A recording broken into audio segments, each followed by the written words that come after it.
I'm joined now by two knowledgeable voices in the arena of women's sports. Dr. Jennifer Weider is a nationally renowned women's health expert.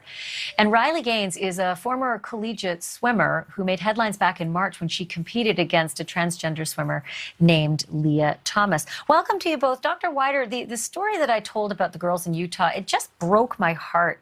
They didn't look girly enough, so they were challenged. And I'm wondering if you feel like the gender debate at times is just going off the rails.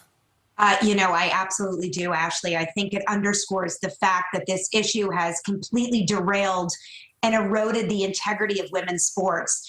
Women's bodies are really always held to a higher standard than males in this country in particular. It blows my mind that this was even legal to examine the medical records or records of a child back to kindergarten without the knowledge of the parents. The other thing I wanted to mention was I don't think this would ever occur in men's sports ever. I think that because of these issues, the integrity of women's sports really has eroded, essentially. But I also understand it wouldn't happen in men's sports because if you were female in men's sports, it would be a disadvantage. And that brings me to you, Riley, and it's a very different issue. It's an apples and oranges issue from what you went through competing against a transgender athlete. I can completely understand the controversy there. But with these kids, all I kept thinking, and not just kids, with the athletes around the world who are suffering this indignity, I kept thinking about the genetic advantages that Michael Phelps has. Right? He literally has a disproportionate vast wingspan. He has double jointed ankles. He produces half the lactic acid of a typical athlete, so he doesn't tire as easily. And then I think about all those NBA players who are so incredibly tall. Genetically, they just got it. But genetically, some of these girls just had higher levels of testosterone, and they're being told to medicate against it or being banned completely. I wanted to get your thoughts on that.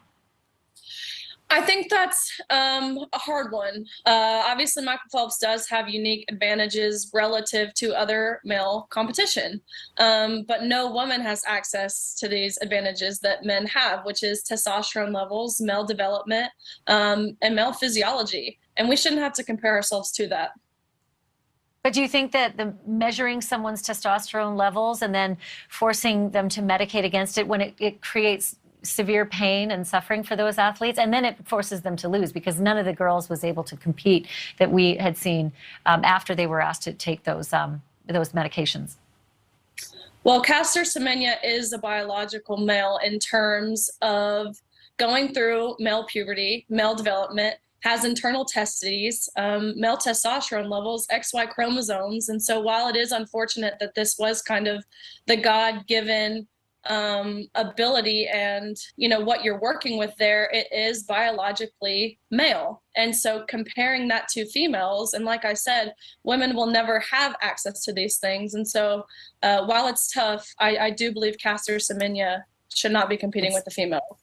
It's hard because Caster grew up as a little girl in a little pink dress, right. And all her life she has considered herself a girl. She was born and they spanked her bottom in the hospital and said, it's a girl. I have to leave it there for time, but I do want to keep this debate going. There are the pictures of Caster as a little girl. Thank you so much, Riley Gaines and Dr. Jennifer Weider. I'm going to have you back. Appreciate it. Thanks, Ashley. Thank you for watching. Go to newsnationnow.com to find NewsNation on your television provider. And don't forget to click the red subscribe button below to get more of NewsNation's fact-driven, unbiased coverage.